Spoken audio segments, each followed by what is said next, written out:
So, Matthew 5, Jesus is preaching. It's called the Sermon on the Mount. And he said, blessed are the peacemakers, for they will be called the children of God.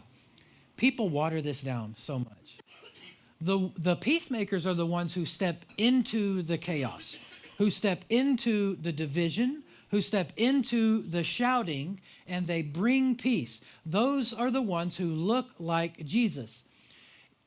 It is very, very, very important that you don't read this the wrong way. When he says peacemakers, extremely important that you understand, he didn't say peacekeepers. There's a huge difference in peacemakers and peacekeepers.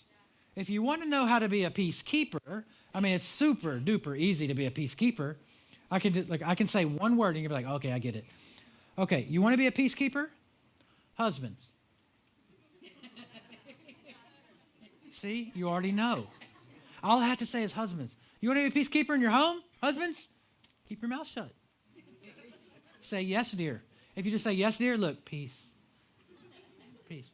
That's not a peacemaker. That's a peacekeeper. Peacekeeping is super simple.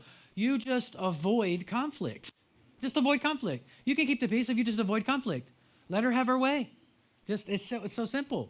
If you look the other way, you just keep quiet. Like the church in America has been doing for far too long. Let's just look the other way.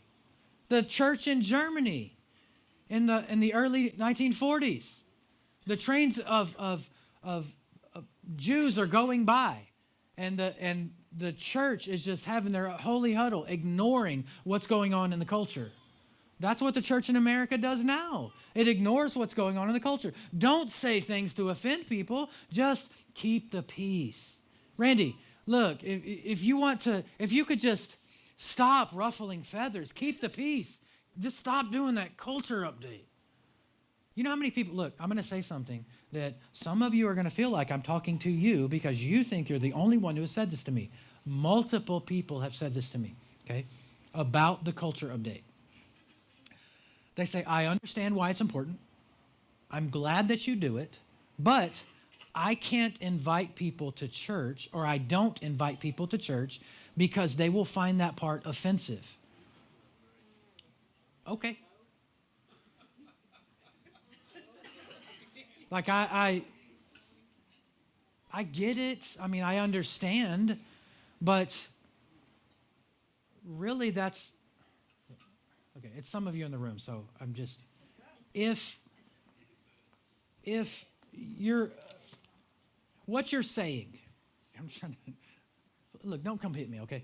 If what you're saying by I won't invite people because they'll find the culture update offensive. What you're really saying is my self-preservation or me protecting that person from you handing them a biblical lens to watch the news through. Like I'm protecting them from the truth, looking at the truth and seeing the things that are going on in culture through the lens of truth. If you don't want to do that, man, that is completely up to you. Don't ask me to keep the peace because I will never keep the peace. I am not a peacekeeper at all. Spend 10 minutes with me. I am not a peacekeeper. I'm a peacemaker. I will step into the conflict, and if there's no conflict around, I'll create some so that I can make some peace.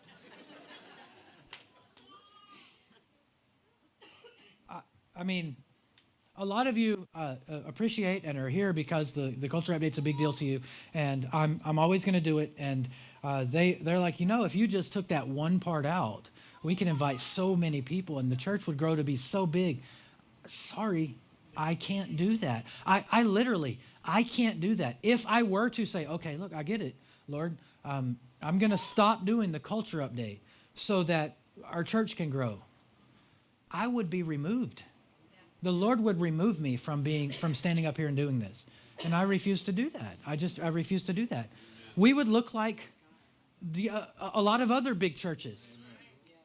I'm not concerned about growing our church to be a big church that looks like everybody else. I'm concerned about us being the most obedient church that we can be.